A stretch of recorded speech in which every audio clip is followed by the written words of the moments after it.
morning! Welcome back sa aking live. Ito, maglalakad kami ni Inday papuntang station dahil may pupuntahan kami mamaya. Maaga pa dito guys, mga 7 PM pa, kaso lang mainit kasi ngayon, summer sa Japan. Ayan si Inday, oh, ang ganda ni Inday, oh, pakaway-kaway pa yan.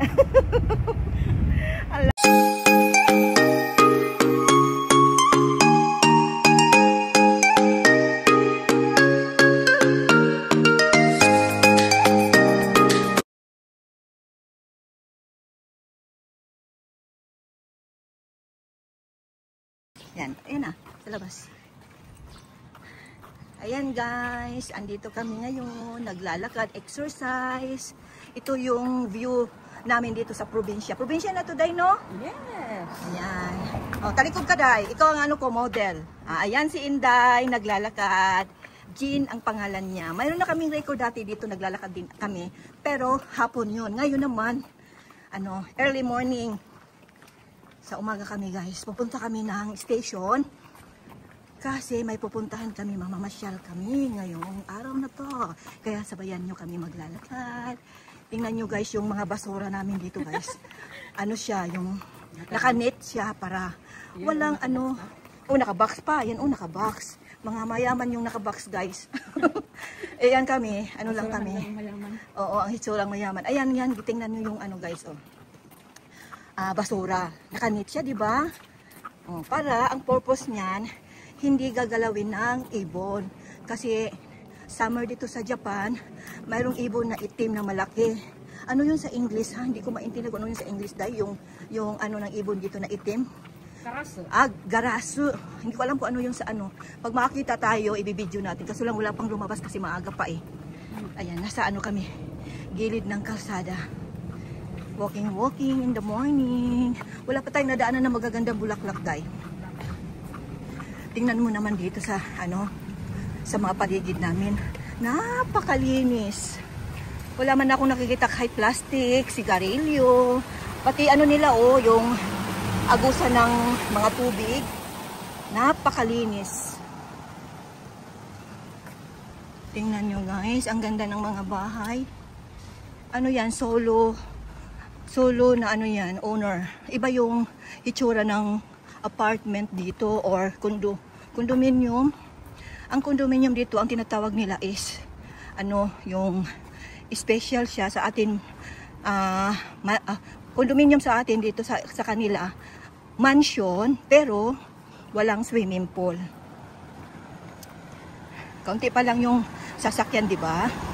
Nakita nyo? Kasi maaga pa. Sinadya naming maglakad ng maaga para di masyadong mainit. Parang Pilipinas ngayon dito sa Japan dahil summer na siya. Hanggang tong summer dito September, no? September daw. Pero hinahangal na po ako kasi alam mo naman, tumataba.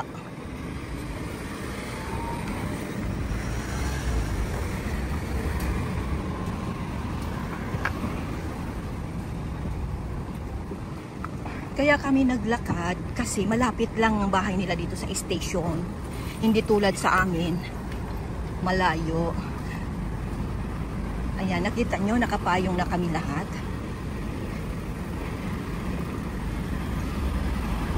Ang payong na ginagamit namin dito, yung pang summer din. Ayan, working sila, papunta sila ng work.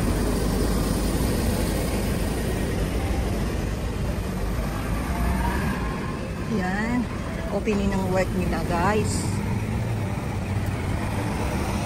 Nakita nyo po yung building doon na malaki. Yun na yun yung ayan, red na. Takbo tayo, red, green na. Takbo tayo, Day, takbo. Green na, green.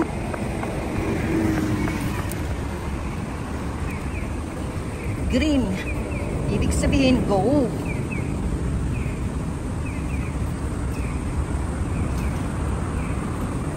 Under the tayo, yan daanan ng truck yan, hindi yan daanan ng train. Ayun yung itong bridge na to, di ba itong bridge na to daanan ng truck, hindi yan train.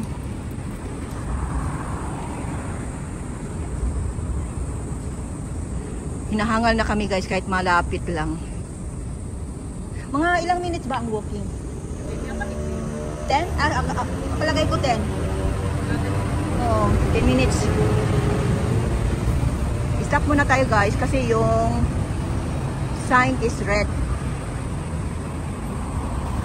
Layo pa. Ayan, doon yung station. Ayan si Inday. Ayan, kaway na naman ulit. Yan yung paligid namin. Ikot-ikot, ikot-ikot, ikot-ikot, ikot-ikot. Probinsya talaga dito guys kasi maraming tree.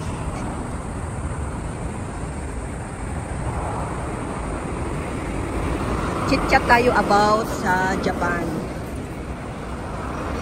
Lahat ng mga Japanese, ayan, naglalabasan na kasi pwede nang mag-walking, mag-bike. Pag taglamig naman, kaunti lang din lumalabas kasi malamig daw.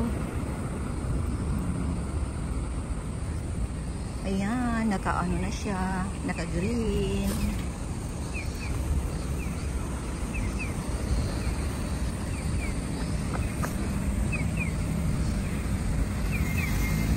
Walking down the street, pretty woman.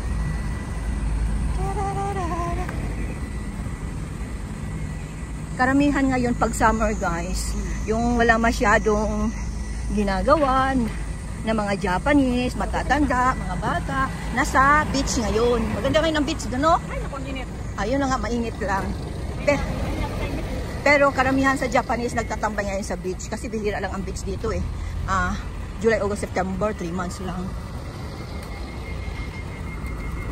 Mahilig ako sa beach guys, kaso lang may trabaho pa, hindi pa bakasyon eh. Siguro mga next month. Next month pupunta kami sa sa beach. Sandali lang, maliligo lang ng ilang minuto tapos uwi kasi mainit nga. Eh kailangan ko ng salt water sa aking katawan. Para may video na naman ako o kaya live sa beach. Hindi tulad sa Pilipinas. Mas mainit pa nga pala dito sa Pilipinas o parang ganito lang din, di ba? 40, hindi, 40, mainit dito. 40 daw sa Pilipinas, hindi umabot doon eh. Tingnan nyo ang updated si Inday Jean. 40 to 40 ang ngayon. Ang ng kainitan dito. Hindi ko na alam kung ano yung sa English yung tawag dito yung ng init. Hindi, yung may tawag dito na 40 siya eh. 40 degree yung init. Dito? Meron sa Pilipinas din dyan eh. Diyan meron naman pero mas gusto ko dito. Ngayon lang ako naka-video kasi ngayon lang din kami naka-walk. Maliit lang yung namin dito, parang mini mall. Oo, malakas yung electric fan niya. Wow, ang sarap. Nakalimutan ko yung electric fan. Ayan, go na tayo. Hindi pwedeng mag-go na, naka-red pa siya.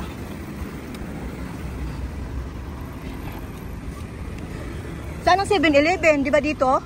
Dito yung 7-Eleven? Ay, punta tayo dito sa loob. Ayan, tiklop na sa mga payong dahil nandito na tayo.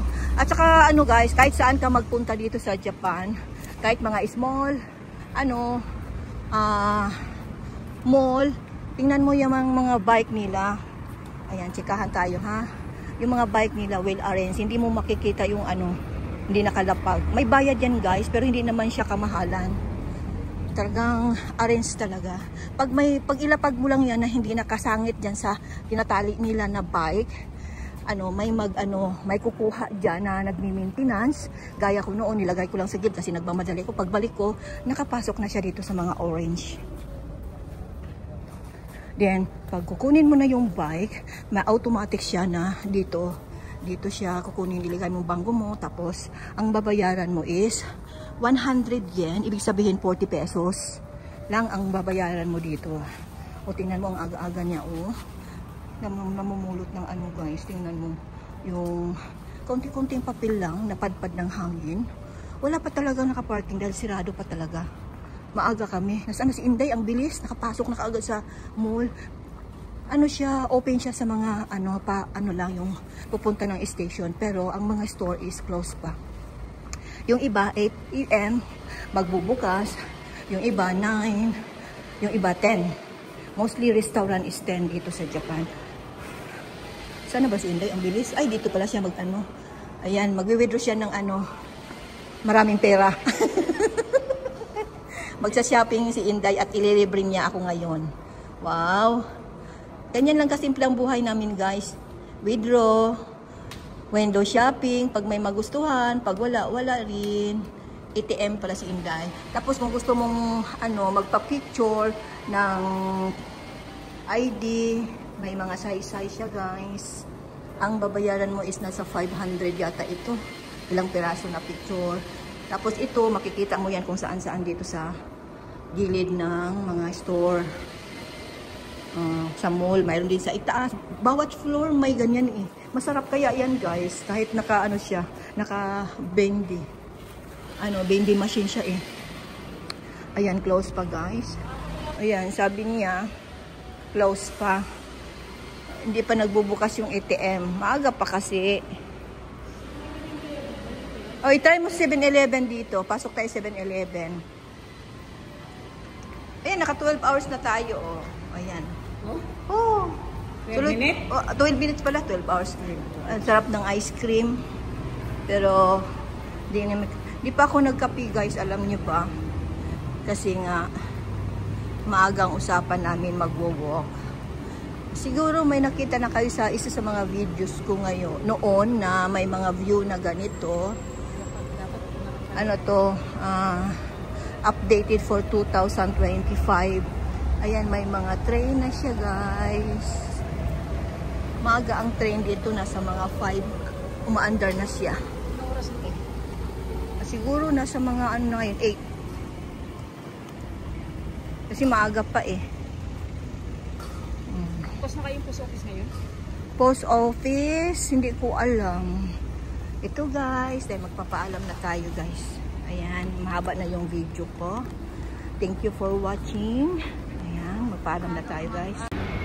Ayan, guys, nandito na kami sa station. Thank you for watching. Maraming salamat sa pagsubaybay ng ating mga video. Ayan, don't forget to like, subscribe, and share our video. Babuhut! Bye! Yeah. Ay, hindi, ganyan lang yan siya. Ayan.